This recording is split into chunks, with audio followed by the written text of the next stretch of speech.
Bonsoir à toutes, bonsoir à tous. Merci de nous retrouver dans cet amphi et d'être fidèles à nos conférences du jeudi et à ce cycle qui, vous le savez, est consacré au bicentenaire de la naissance de Louis Pasteur. Aujourd'hui, nous allons revenir sur le sujet des pandémies, sur les risques pandémiques, mais en portant un regard historique sur ces pandémies qui, vous le savez, existent depuis de très nombreuses années. On trouve déjà des pandémies durant l'Antiquité avec des pandémies plus ou moins célèbres qui ont fait plus ou moins de dégâts auprès de l'humanité. On va citer, je ne sais pas, la variole, le choléra, les grippes, la grippe espagnole que vous connaissez aussi de nom. Et puis certaines pandémies sont plus rapides que d'autres, certaines sont plus lentes ou moins brutales ou plus brutales. Enfin bref, notre histoire est constellée de pandémies et il nous est apparu intéressant de porter ce regard historique. Et pour le faire, nous avons invité M. Patrick Berche, qui est donc professeur émérite de l'Université de Paris, qui a été ancien directeur de l'Institut Pasteur de Lille, également ancien doyen de la Faculté des sciences Paris-Descartes, de médecine Paris-Descartes, et qui est un spécialiste, bien sûr, de la biologie, de la microbiologie. Vous avez, si j'ai bien lu, commencé votre carrière à l'hôpital Necker en microbiologie. Vous vous intéressez aux bactéries et vous vous intéressez aussi à l'international, à des missions humanitaires, puisque vous avez parcouru le monde et donc vous avez une bonne connaissance de toutes ces pandémies qui nous intéressent. Je ne vais pas être plus long, je vais vous laisser la parole et bien sûr après, comme de coutume, vous avez droit à nous poser des questions. Voilà, bonne soirée. Alors, je vais vous dire quelques mots de l'émergence des pandémies tout d'abord. Pour qu'il y ait une pandémie, il y a trois facteurs qui jouent. Il y a l'agent infectieux, bien évidemment, bien souvent une bactérie ou surtout un virus, sa virulence, son mode de transmission, sa survie dans l'environnement, les réservoirs animaux éventuels. Il y a l'autre, c'est-à-dire la population, c'est sa densité démographique, sa sensibilité génétique, l'immunité collective éventuellement, et puis des facteurs physiologiques comme la malnutrition, des comorbidités et des conditions sanitaires de vie. Et puis enfin, il y a l'environnement lui-même, c'est-à-dire le climat, les saisons, la pollution, les catastrophes naturelles, toute une série d'événements qui peuvent déclencher ou entraîner, favoriser des pandémies. Mais au milieu de tous ces trois facteurs, il y a une chose qui est capitale, c'est le comportement humain. La promiscuité, la mobilité, les migrations, les guerres. Alors, on voit apparaître les pandémies au Paléolithique, au moment de l'hominisation paléolithique, il n'y avait pas de pandémie, parce qu'il y avait peut-être des petites épidémies très localisées, parce que ces trois facteurs n'interagissaient pas. Et en fait, c'est à partir du néolithique, quand la population a commencé à augmenter fortement, qu'on voit les premières épidémies significatives. On a des épidémies il y a 4-5 000 ans qui ont été bien montrées par les spécialistes de la paléopathologie. Et puis à partir de la Renaissance, en fait, c'est là où on voit apparaître les premières pandémies. D'abord, on a quelques pandémies dans l'Antiquité, par exemple la peste antonine au IIe siècle de notre ère, mais c'est surtout à partir de la Renaissance qu'on voit apparaître des pandémies par interaction de ces trois facteurs qui déclenchent des pandémies, et chez les animaux, des panzoos aussi.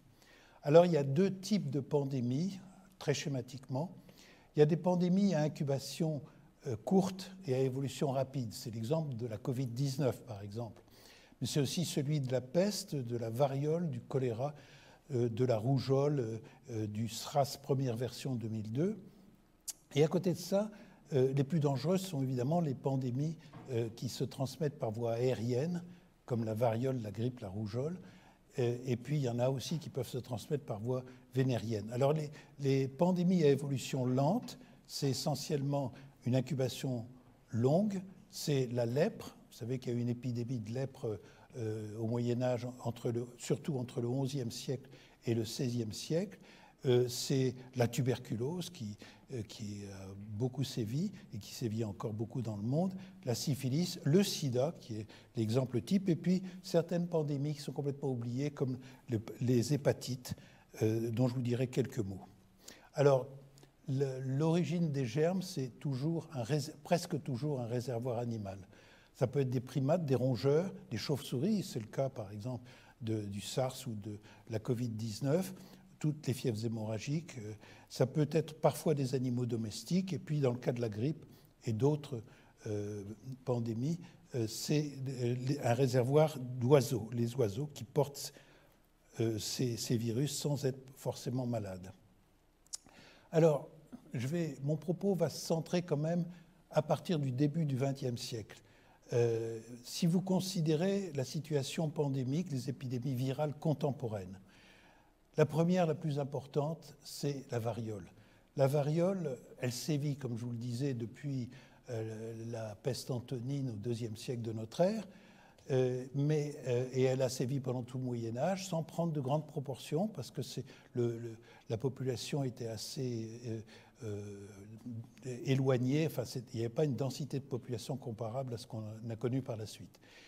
Et à partir de 1900, elle a commencé, la variole a sévi jusqu'en 1980 et elle a disparu après une campagne de vaccination. La variole a tué au XXe siècle 300 à 500 millions de personnes d'après les estimations.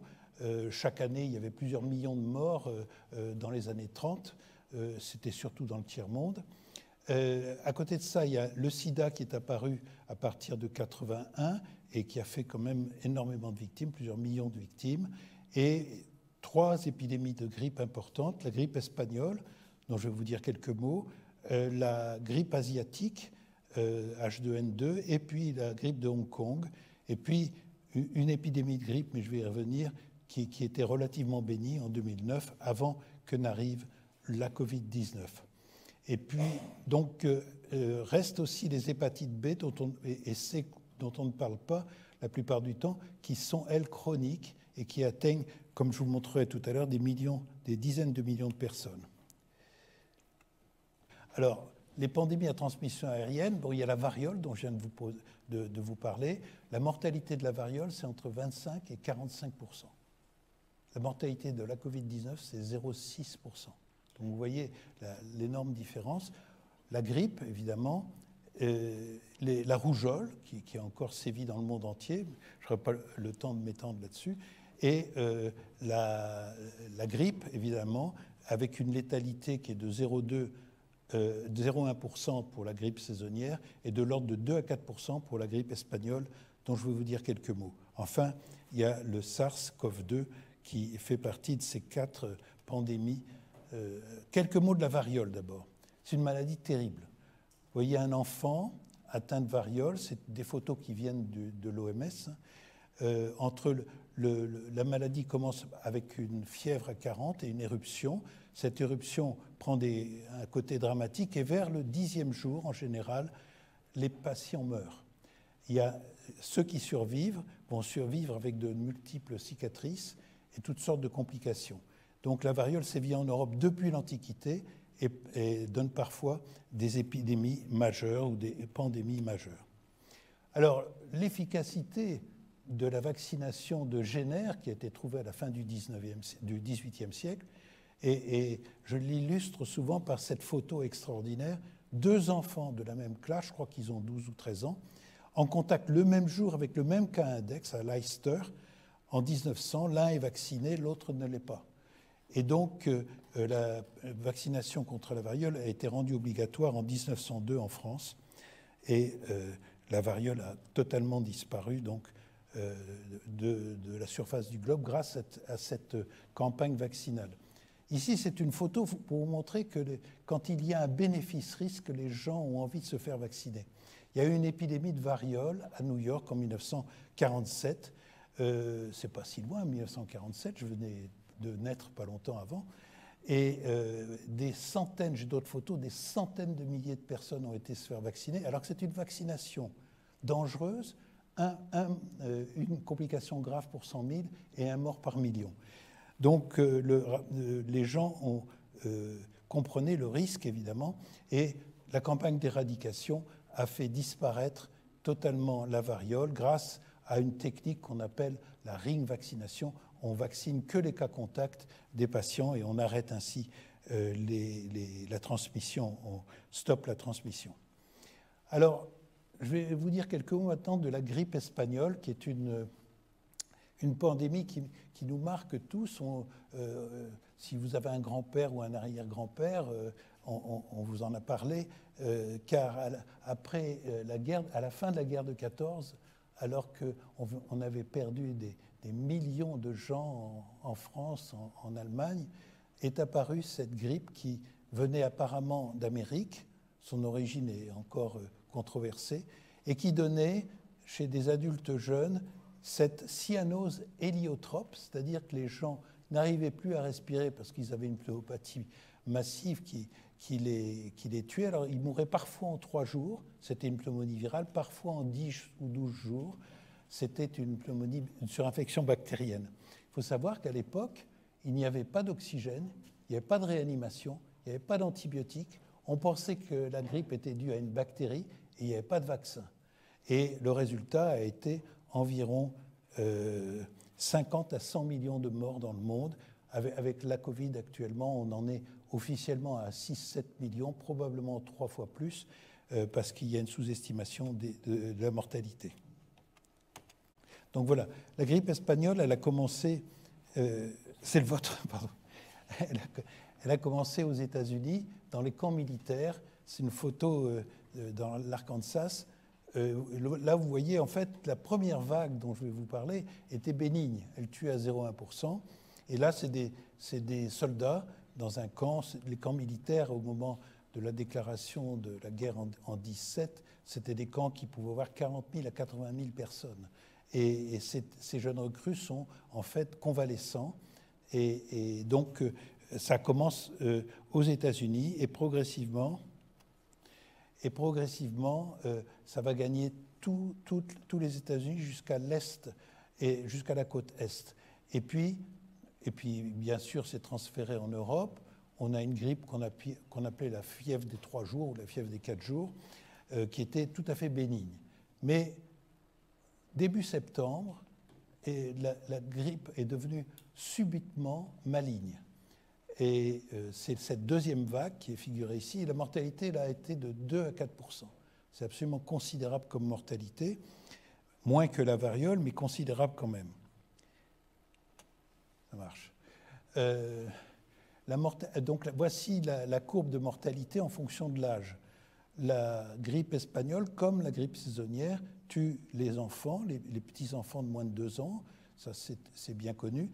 Et la courbe jaune montre la grippe de 1918-19 et elle tue aussi les personnes âgées. Mais la singularité de la grippe espagnole, c'est de tuer des gens entre 20 et 40 ans. Il y avait un créneau entre 20 et 40 ans. Alors ça peut être dû à des raisons épidémiologiques, c'est-à-dire que c'est les actifs qui sont dans des casernements, dans des camps, dans des tranchées, mais c'est une énigme pourquoi ça tue des gens de cet âge.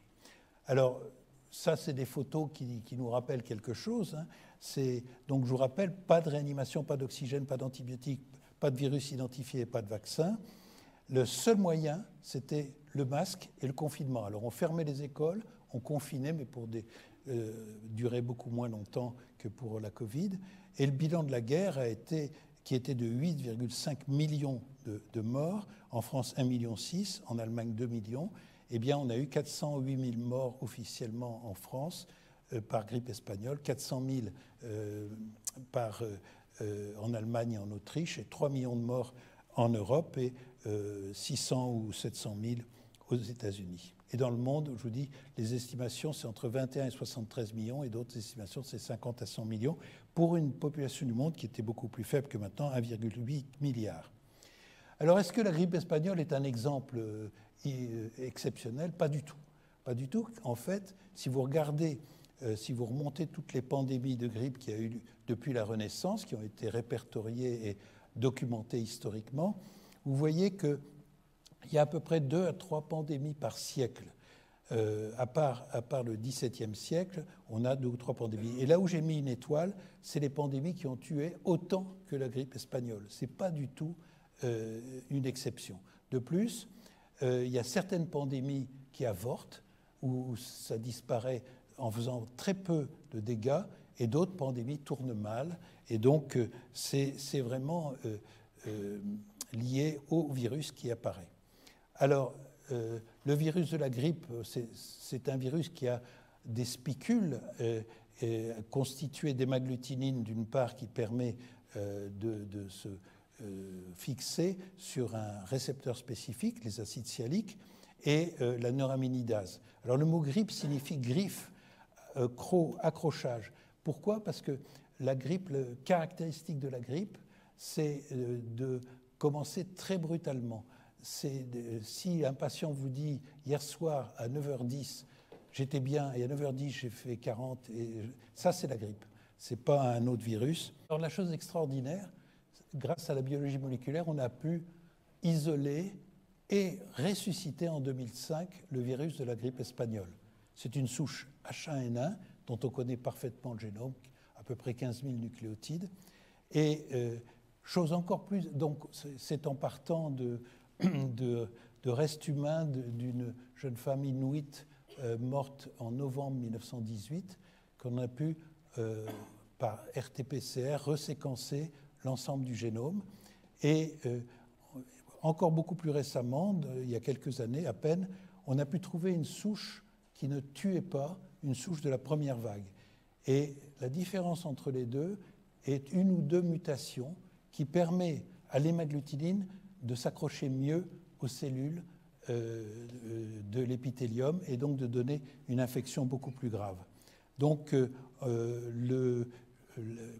l'importance de l'interaction entre l'hémagglutinine et le récepteur acide sialique de l'homme explique cette extraordinaire deuxième vague. Et après la deuxième vague, le virus perd sa virulence. Et comme je vous le montre sur cette diapo, on a pu suivre l'évolution de ces virus grâce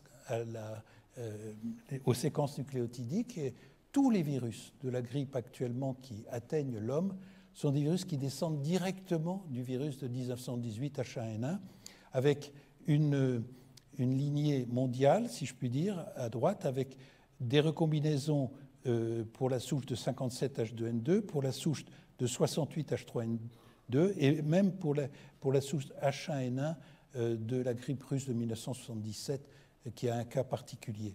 Et puis la grippe de 2009, eh bien, elle vient d'une recombinaison entre une lignée porcine qui évoluait chez les porcs, qui s'est recombinée avec une lignée humaine, donnant cette grippe qui n'a pas été très méchante par rapport à la grippe espagnole. Donc vous voyez ce qu'on peut tirer à partir de données de biologie moléculaire pour reconstituer l'arbre généalogique de la grippe. Alors le message aussi, c'est que finalement c'est assez difficile de se débarrasser d'un virus. Il a tendance à perdre sa virulence, mais il continue et il peut se recombiner et donc régénérer. Dans le cas de la grippe, c'est par recombinaison chez le porc habituellement entre des souches aviaires et des souches porcines. Alors, les pandémies transmises par voie vénérienne, je vous en dis quand même quelques mots parce qu'on a tendance à les oublier. C'est HIV, bien entendu, c'est l'hépatite B et l'hépatite C. C'est des virus, l'hépatite C et HIV sont des virus évidemment à ARN.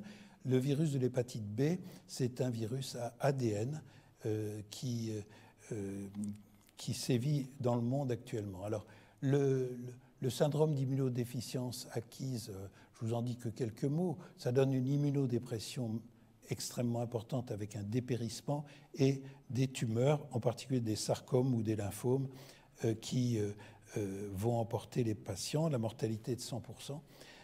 Mais grâce à la découverte des antiprotéases, on a transformé les services d'infectiologie jusqu'en 1997 à peu près.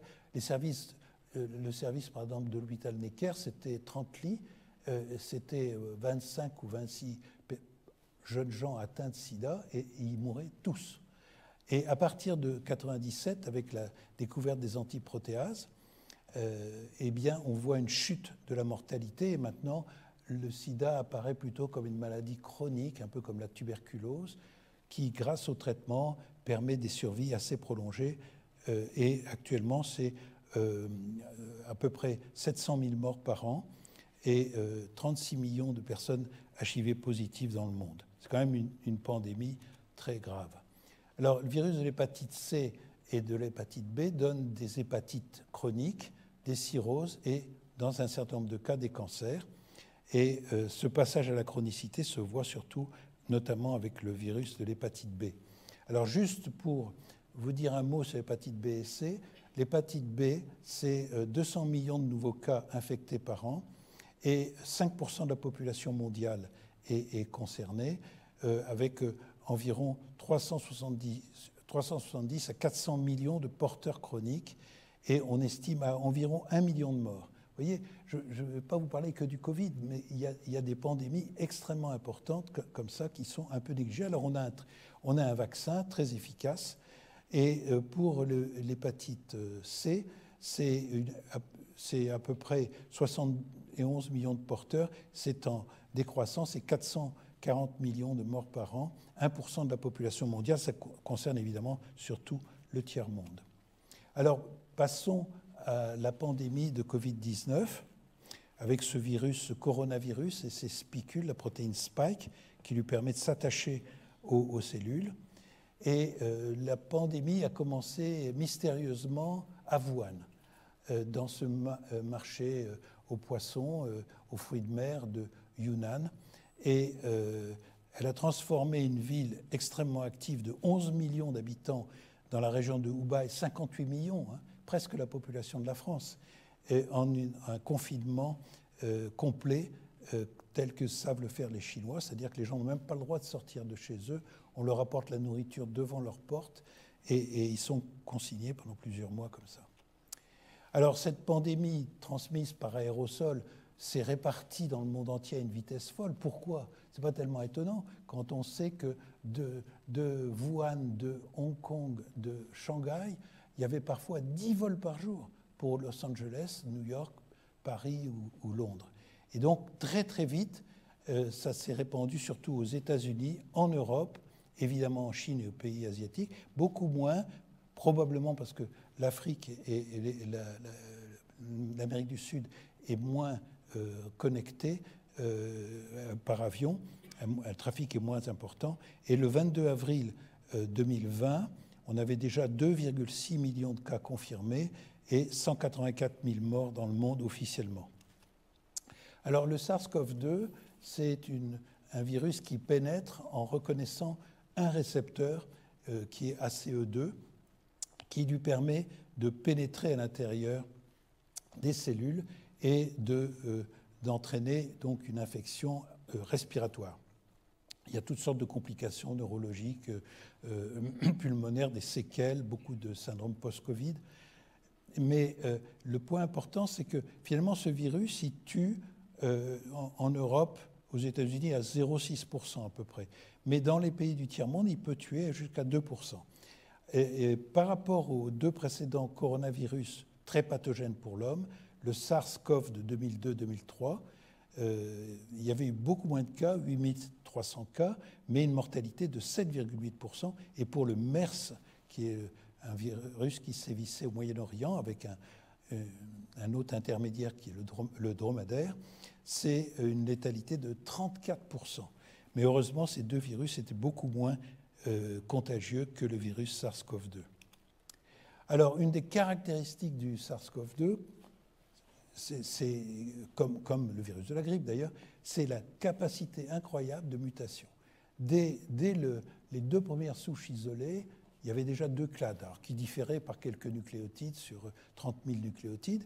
Et là, vous voyez, les premiers mois, dès les premiers mois, il y a eu, en fonction de la couleur, plus c'est rouge, plus ça va vers mai, avril-mai. Ça, c'est une caractéristique qui a pourri l'évolution, qui a fait que cette évolution va traîner de façon considérable. C'est cette capacité du virus de muter, de se recombiner éventuellement. Heureusement, on n'a pas trop de recombinaisons, mais c'est surtout des mutations. Alors si vous considérez l'évolution globale du Covid-19, ça c'est les courbes des cas cliniques quotidiens. Alors ce n'est pas les contaminations, on confond souvent contamination et cas cliniques. Cas cliniques, ils ont des signes cliniques. Les contaminations, vous êtes porteur sain, on vous fait un test et vous êtes positif. Vous voyez, il y a les cas cliniques avec un pic très important qui a eu lieu en février 2022, c'est à l'échelon du monde ça. Hein. Et vous voyez encore en août, il y a eu un autre pic dans le monde. Et puis les décès quotidiens, vous voyez qu'il y a eu une forte mortalité lors de la deuxième, troisième vague, et puis lors de la dernière vague.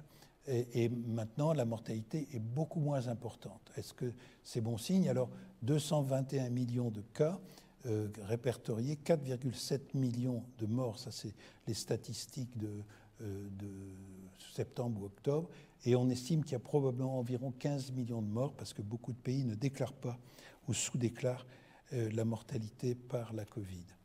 Alors, cette évolution par vague est due à l'apparition de mutants continuellement.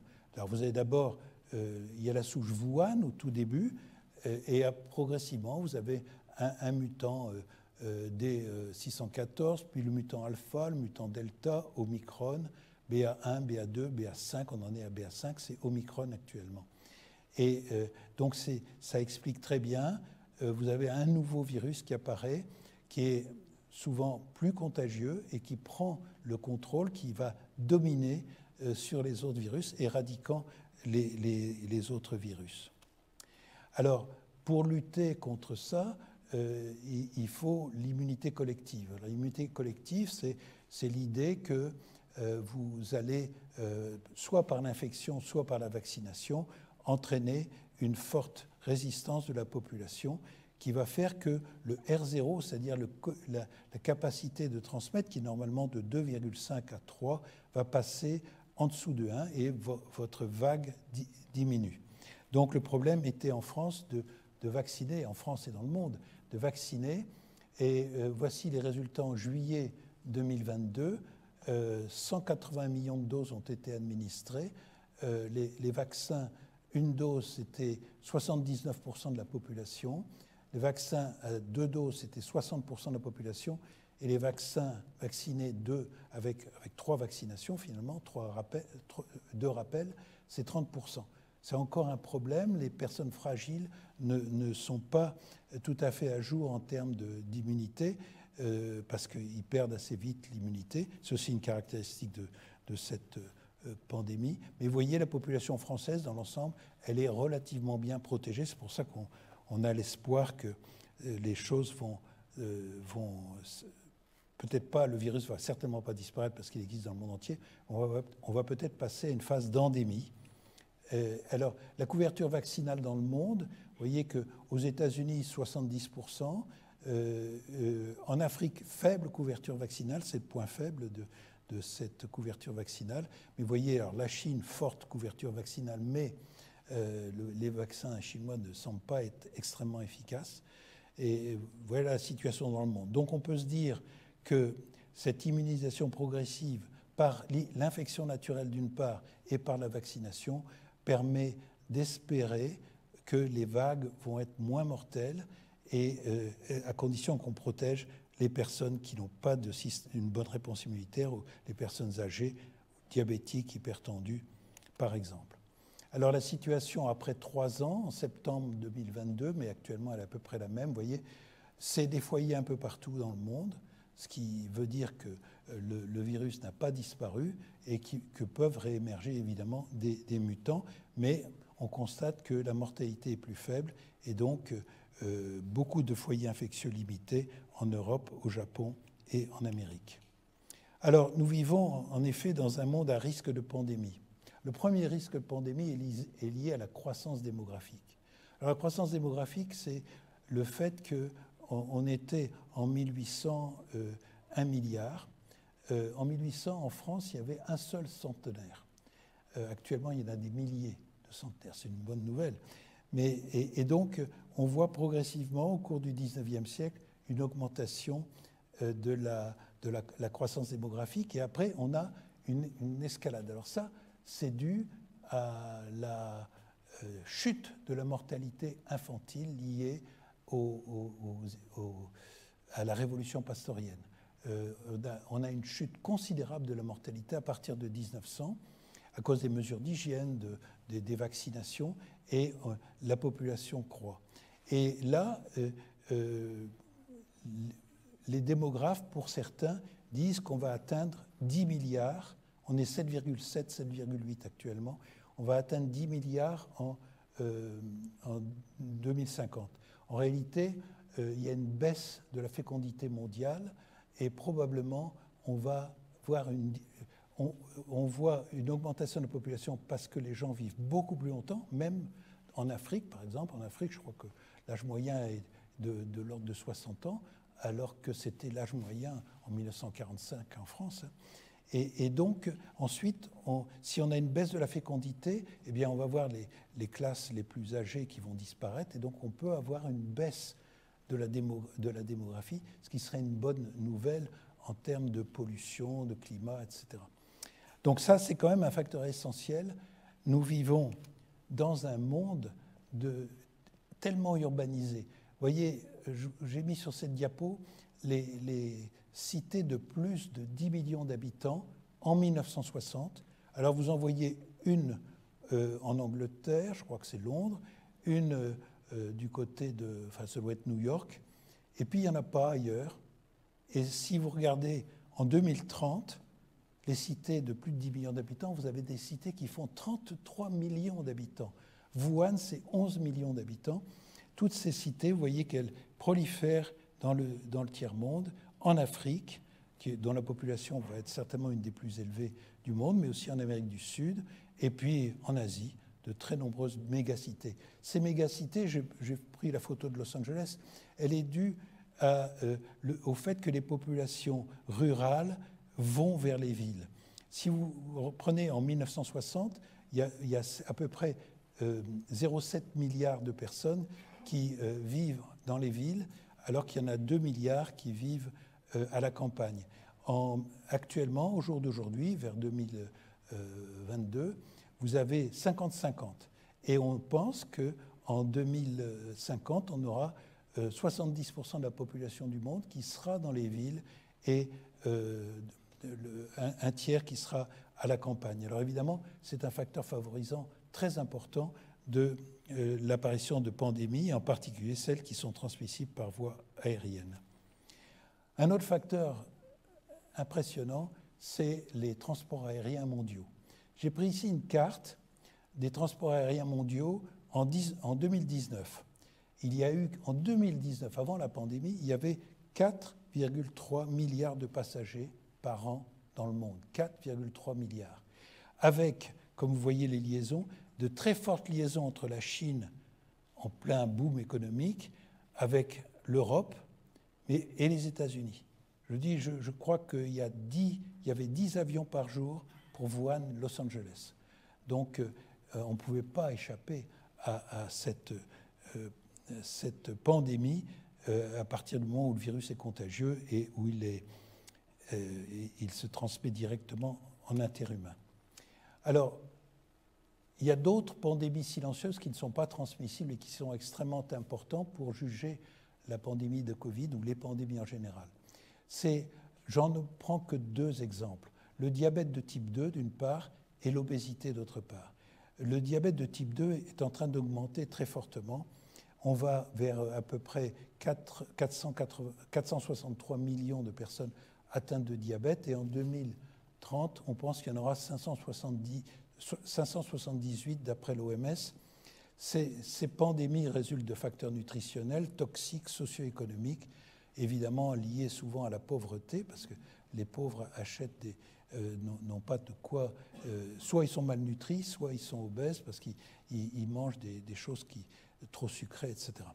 Et puis l'obésité, c'est pareil. Vous avez à peu près 1,9 milliard de la population humaine qui est en surpoids, 1 milliard d'hypertendus et toutes sortes d'autres. Alors c'est très important parce que ça va avoir une conséquence sur la mortalité par pandémie. ici, j'ai rassemblé sur cette diapo les causes de mortalité humaine. Alors, si je vous avais montré cette diapo, je ne l'ai pas mise là, en 1900. En 1900, c'est 70% des gens meurent d'infection et 30% meurent de maladies chroniques. En fait, leur espérance de vie en 1900 étant de l'ordre de 60-65 ans maximum. Et ils n'avaient pas les problèmes que nous connaissons aujourd'hui. Mais actuellement, on a 17 millions de décès sur 57 millions annuels par maladies infectieuses et 40 millions de décès par maladies, pandémies, ce que j'appelle les pandémies silencieuses non communicables, diabète, obésité, hypertension, maladies cardiovasculaires, cancer. Et vous voyez que la première cause de mortalité, ce sont les cardiopathies ischémiques, les accidents vasculaires. Après, les infections respiratoires aiguës, 3,2 millions par an, mais avec la Covid, ça bouleverse complètement ce tableau. Ça, c'était le tableau avant la Covid. Et puis, vous avez les diarrhées, la tuberculose, le sida qui régresse. Le sida était en 9e position, il est maintenant en 11e ou 12e position. Alors ça me permet d'introduire sur le concept de pandémie appliqué à la Covid-19. L'idée, c'est de vous dire, les maladies ne sont pas indépendantes. Il existe des interactions synergiques entre elles qui ont une importance considérable sur l'évolution et sur la mortalité des pandémies. Une syndémie est une combinaison de maladies interagissant avec des facteurs biologiques et environnementaux, agissant en synergie pour aggraver les conséquences de la pandémie sur une population. C'est un concept qui a été introduit par un sociologue en 1990 qui s'appelle Merrill Singer et qui l'a appliqué au sida, à la tuberculose, au paludisme. On ne peut pas considérer le sida sans la tuberculose, les sidéens font des tuberculoses graves, et sans le paludisme. Et donc, la pandémie de Covid-19, force est de constater qu'elle se superpose avec d'autres pandémies infectieuses, notamment le sida, la malaria et la tuberculose, et avec d'autres pandémies chroniques silencieuses que je vous ai citées. Les co-infections et les comorbidités contribuent au taux de mortalité de la Covid-19, personnes âgées, comorbidité et précarité socio-économique. Et donc, il faudrait revisiter la stratégie de lutte contre les pandémies à la lumière du concept de syndémie. Alors, l'approche traditionnelle des pandémies, c'est une approche, disons, darwinienne. Et il s'agit d'un combat entre un agent infectieux et une population. La population, il faut qu'elle s'immunise pour résister. L'agent infectieux, il faut qu'il s'adapte pour pouvoir continuer à proliférer. Et c'est une stratégie qui est extrêmement importante. C'est l'approche causale et thérapeutique. Elle est très, très utile. Et elle permet d'identifier le virus, de développer des tests diagnostiques, de développer des traitements préventifs, vaccins et anti-infectieux. Mais elle n'est pas suffisante. Cette approche, il faut revoir l'approche syndémique, une stratégie de lutte qui doit tenir compte de nombreux facteurs. D'abord, en vous rappelant l'idée, les maladies ne sont pas indépendantes, il existe des interactions synergiques entre elles qui ont une importance considérable sur le taux de mortalité. Les facteurs environnementaux, le climat, la pollution, tout le monde sait ça, que ça aggrave toutes les maladies infectieuses et en particulier les maladies pulmonaires, les catastrophes bien sûr, le comportement humain, et là c'est peut-être la chose la plus importante, c'est le comportement humain. Vous avez vu les anti-vax, le vaccin n'existe pas, tout ce qu'on a entendu. Il faut tenir compte de la mentalité des gens. On ne va pas imposer aux gens des choses. Il faut ça dépend vraiment de la culture des gens. Donc mentalité, croyance, peur, rumeur, fake news. Ça dépend aussi du niveau de vie, du logement. C'est pas pareil de faire un confinement quand vous êtes dans un hôtel particulier ou quand vous êtes dans une chambre de bonne. Il faut le niveau de vie, le logement, la promiscuité, les conditions sanitaires, et puis les comorbidités, bien entendu. On sait que l'état nutritionnel, la malnutrition notamment, l'obésité, les famines peuvent augmenter considérablement. Alors, je n'ai pas mis une diapo, j'ai une diapo où on montre le taux de mortalité par Covid. Et le plus important, dans les 3 premiers mois, le plus important, c'est le Pérou. Le Pérou, vous avez une mortalité au Pérou incroyable, alors qu'aux États-Unis, elle est assez forte. En France, on est moyen. Mais le système de santé, la prise en charge, les capacités de vaccination ont un rôle essentiel. Alors, la syndémie de Covid-19, je l'illustre par ce titre de Nature du 16 septembre 2021 d'un article ou d'un éditorial, comment le Covid a fait dérailler le combat contre le sida, la tuberculose et la malaria. En se surimposant à d'autres pandémies contagieuses ou silencieuses, non communicables, eh bien, on a une augmentation considérable du nombre de la mortalité. Ça, c'est un bilan de l'OMS au bout de 6 mois de Covid-19. Vous voyez, il y a eu une augmentation, dans le tiers-monde surtout, une augmentation de la mortalité par tuberculose qui est passée à 1,4 million de cas, de la fréquence de la tuberculose, pardon, de la malaria, une augmentation de plus de 380 000 cas, parce que il y a un accès restreint aux soins, un accès restreint aux médicaments, la routine, les vaccins de routine sont plus faits, on n'a plus de contraception, on n'a pas de médicaments, je parle du tiers-monde évidemment, antirétrovirus, antibiotiques, on n'a plus de sel de réhydratation pour les diarrhées des enfants. Donc la Covid a eu des répercussions extrêmement importantes sur la santé publique. Et puis en Europe, c'était les cancers, arrêt des traitements par cancer, l'augmentation ça c'est surtout en Afrique, de la reproduction avec des grossesses non désirées, l'augmentation la plus forte de la pauvreté depuis 1945 et tous les problèmes de prématurité, qui est un problème très important de santé publique, parce que les enfants prématurés peuvent avoir de très nombreuses maladies et handicaps pour le reste de leur vie. Donc on a une augmentation de la mortalité non infectieuse et ce qui n'est pas bien chiffré, c'est qu'il y a une augmentation considérable des maladies mentales et des suicides au cours des premières phases de la pandémie de Covid. Alors la perspective syndémique, et j'en terminerai par là, eh bien la Covid-19 doit être considérée globalement, non au niveau d'un pays, mais à celui du monde entier.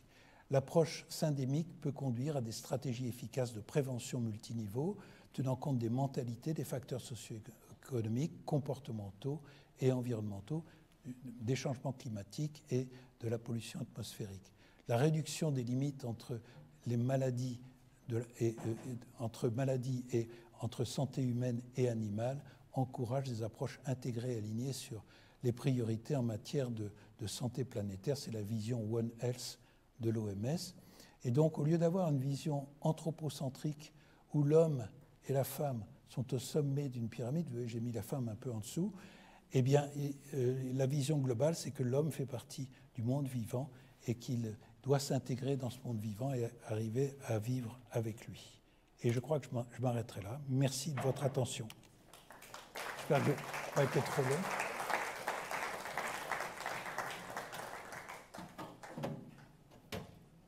Bien. Alors, maintenant, merci Monsieur Bech pour cette intervention. Et maintenant, vous avez la parole dans la salle. Qui veut se lancer dans une première intervention? Comme il faut un premier, je me lance. Il y a un chiffre qui me fait peur quand vous dites que 30% de la population meurt d'épidémie et 70% de choses maladies infectieuses. Hein. Infectieuses, voilà, et 70% de choses comme le diabète chronique. Non transmissible. Si je fais la somme, ça fait 100%. Y a-t-il pas des gens qui meurent tout simplement de vieillesse, c'est-à-dire quand l'organisme arrive en fin de... Oui, bien sûr. Mais enfin, ceux qui meurent de vieillesse, c'est souvent un accident vasculaire cérébral, une pneumonie virale, des choses comme ça. Hein. Ils meurent, c'est de vieillesse, c'est vrai, oui. Mais ils sont dans les 70%, ceux-là. Ils meurent de maladies non communicables. Une autre intervention? Pourriez-vous nous parler des stratégies? La stratégie chinoise, d'après ce qui est rapporté, est plutôt finalement le confinement total, donc le zéro Covid, je parle du Covid bien entendu, et puis les stratégies autres, c'est-à-dire vaccinatoires. Alors, les Chinois, alors, la stratégie zéro Covid est une stratégie tentante et qui peut marcher, pas en Chine justement, mais par exemple à Taïwan ou dans les îles. C'est beaucoup plus facile à gérer. Israël, quand vous avez un seul aéroport et que vous êtes entouré, etc., et ça peut marcher. Mais à quel prix? Et donc, les Chinois, C'est une souffrance. Ce peuple est en train de souffrir de cette stratégie zéro Covid qui, en plus, comme ils mentent beaucoup, excusez-moi de dire qu'on n'a pas confiance dans ce que nous disent les Chinois, quand vous confinez une ville comme Shanghai, qui fait plus de 10 ou 15 millions d'habitants, parce qu'il y a un cas de PCR positif, on est dans un monde, et puis dans un monde policier, dans un monde... C'est terrible. Je pense que ça sera toujours un échec. Alors, si c'est un échec, ils vont cacher les cas, on ne saura pas ce qui s'est passé. Donc, voilà. Les Chinois ont déclaré 8000 morts depuis le début de la pandémie. 8000. En tout et pour tout. Est-ce que c'est possible quand vous avez des millions de personnes qui ont été infectées par le virus et qu'on voit les mortalités, même dans les pays comme la France ou les États-Unis, qui est de 0,6-0,7%? C'est impossible. Donc il y a... alors certains pays cachent leur mortalité parce que si vous montrez que vous avez une très forte mortalité, ça prouve qu'il y a un problème de dysfonctionnement des services publics, de l'organisation, et c'est un aveu d'échec de la politique et c'est négatif. Donc moi je ne crois pas à la stratégie zéro Covid.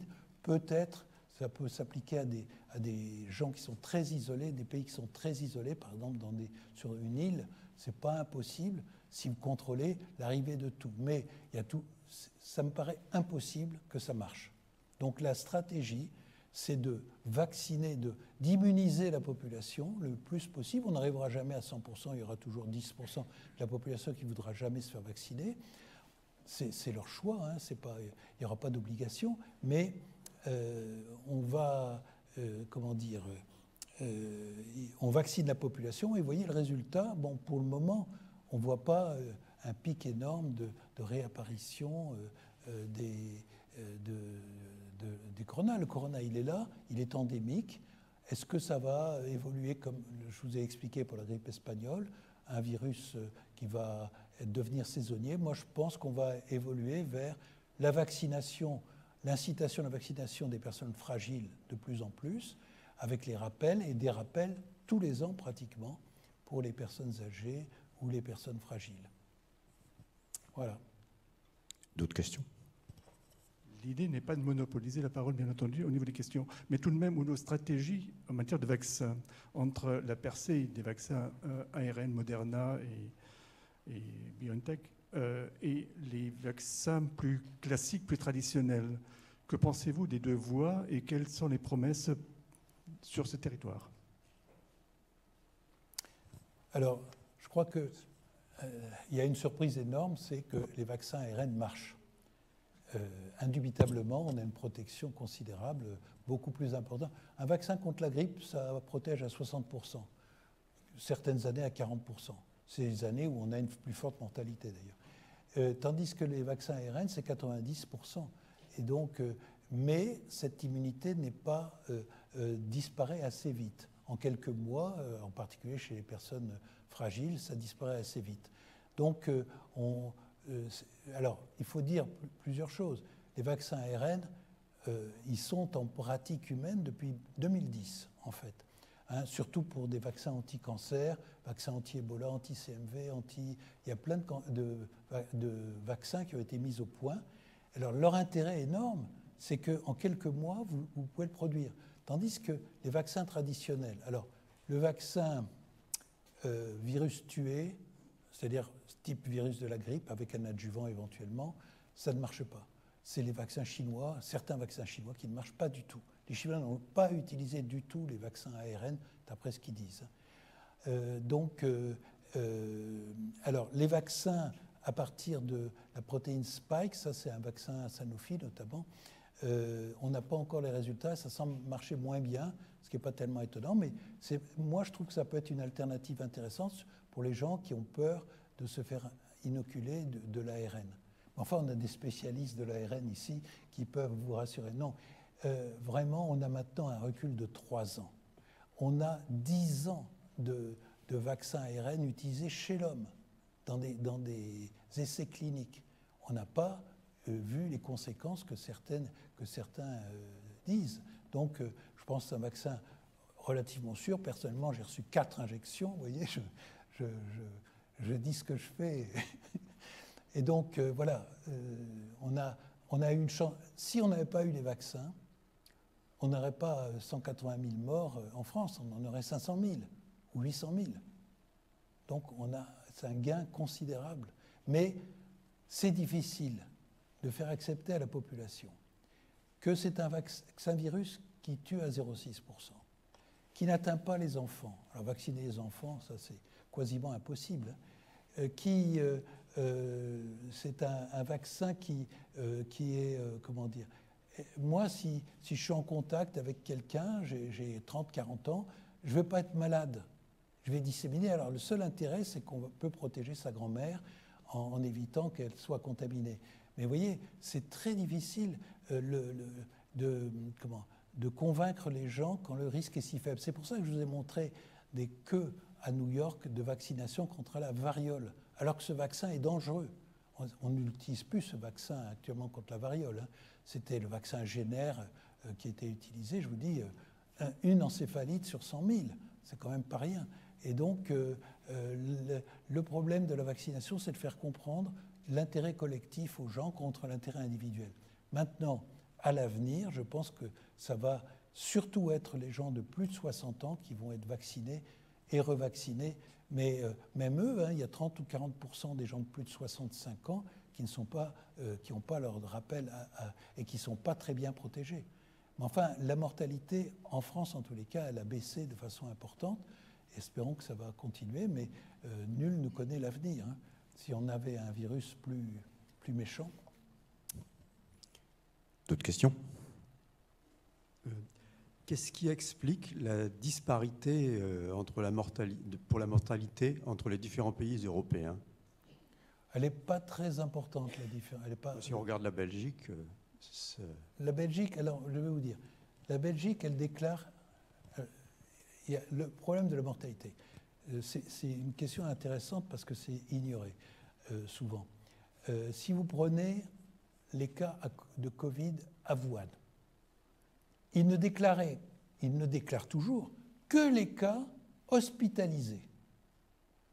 Nous, on a les gens, entre guillemets, les cas, on a les contaminés, ça c'est des centaines de milliers, on a les gens symptomatiques, mais la plupart restent chez eux, et puis, je n'ai pas montré une diapo là-dessus, et puis il y a les 10%, 15% qui vont aller à l'hôpital. Alors donc, il y a un problème de déclaration. Les Belges avaient une apparente surmortalité, mais en fait, ils déclaraient beaucoup plus que nous, parce qu'ils ont un système informatisé de la mortalité, c'est-à-dire que tous les certificats de mortalité étaient déclarés par Internet. Ils ont une plateforme centrale que nous n'avons pas encore en France. On essaye de la mettre en place, mais on ne l'a pas. Et donc, il y avait une déclaration. Alors après, vous prenez la Suède. Alors, vous prenez un pays, je ne sais pas, qui fait 7-8 millions d'habitants, où il y a une densité de population extrêmement faible. Ils ont, si vous regardez au début, ils roulaient des mécaniques en nous disant, regardez comme on est bon, puis en réalité, ils ont une mortalité très proche de la mortalité. C'est dommage, j'ai des diapos là-dessus que je n'ai pas pensé amener, mais je veux dire, attention à ce qu'on déclare, et sous-déclaration de la mortalité, sur-déclaration pour les Belges, par exemple, et je ne pense pas qu'il y ait de grandes disparités entre l'Allemagne, le Royaume-Uni, l'Italie, l'Espagne, la France. Il n'y a pas de grandes différences en réalité. Bon, je ne vois pas pourquoi il y aurait des grandes différences d'ailleurs. Mais c'est dommage, j'ai une diapo là-dessus. D'autres questions? En fait, on a remarqué dernièrement que le vaccin du Covid a beaucoup de conséquences sur certaines personnes. Est-ce qu'on peut expliquer ces conséquences-là par le fait qu'un vaccin normal prend entre 10 et 15 ans pour être fabriqué? Par contre, le vaccin du Covid a pris seulement moins de 2 ans. 1 an. Oui, 1 an. Mais je n'ai pas compris le début de votre intervention. Oui, le vaccin du Covid, on a remarqué dernièrement que le vaccin du Covid a beaucoup de conséquences indésirables sur certaines personnes. Que les gens ont commencé à il y a des effets secondaires comme dans tous les vaccins, beaucoup de conséquences indésirables. Oui, mais pour le vaccin, par exemple, le vaccin du tétanos et les vaccins par exemple, l'influenza n'a pas beaucoup d'effets indésirables comme celle du Covid. certaines personnes ont tombé malades. Le vaccin espagnol n'a pas beaucoup de conséquences indésirables? Parce qu'ils n'utilisent pas Pfizer en Espagne?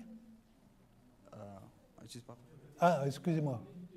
Ah, de vaccin tétanos, oui. Ouais. Ouais.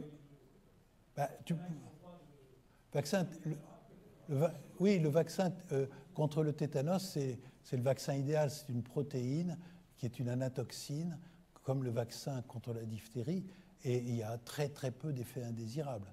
Hein, donc ça, je suis d'accord avec ça. Mais le problème, il y a des effets secondaires avec les vaccins qui sont dans l'ensemble faibles. Il y en a, il y a même des effets assez bons, mais ils restent très très faibles. Il y a une surveillance qui est faite, et je crois même que vous pouvez le consulter sur Santé publique France, de tous les effets secondaires. Alors, il y a les effets secondaires attribués. Lors de la pandémie de 2009, je me suis retrouvé un jour devant des gens qui me disent, mais écoutez, une personne qui me disait sur un plateau, il y a 50 morts depuis le début à cause de la vaccination. 50 morts en Europe. Seulement, quand on compte ces morts, c'est tous les gens qui sont morts dans les 3 semaines ou un mois qui suivent, y compris ceux qui sont morts d'accidents de la route. Donc, vous voyez, il faut être extrêmement prudent. Moi, je vous dirais, regardez les sources. Et les sources, c'est des sources scientifiques. Ce n'est pas des sites Internet, c'est des sources scientifiques. Qui a publié? Il y a plein de publications sur les effets secondaires, vous pouvez les consulter. Vous verrez que ça n'est pas très fréquent. En tous les cas, le bénéfice est tellement important pour la population, parce que mourir du Covid quand vous avez 60 ans, c'est quand même...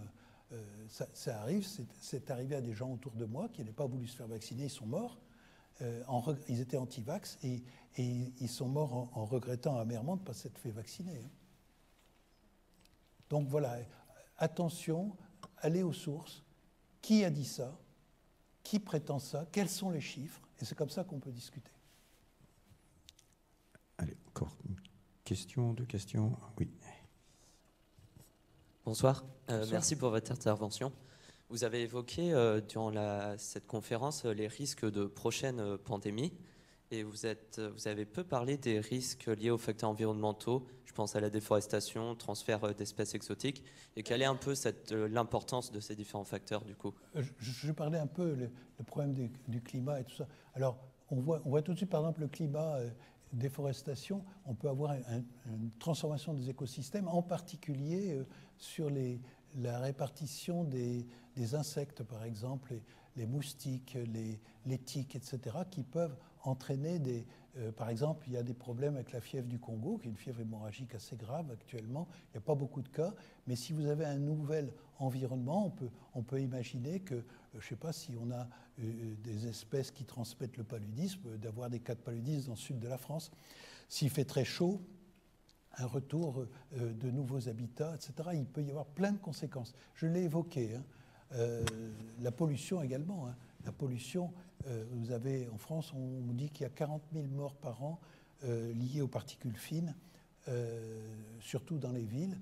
Et on sait que dans les villes, il y a une mortalité par infection pulmonaire beaucoup plus importante qu'à la campagne. Donc c'est très important. Mais en 45 minutes, je n'avais pas le temps d'aborder. En plus, ce n'est pas extrêmement documenté pour le moment. Bien, il nous reste à remercier notre invité, M. Berche. Merci beaucoup pour votre intervention. Et on vous donne rendez-vous la semaine prochaine pour parler des Instituts Pasteur à travers le monde, la science et la diplomatie, avec Anne-Marie Moulin. Voilà, d'ici là, bon 11 novembre et bonne semaine. Merci.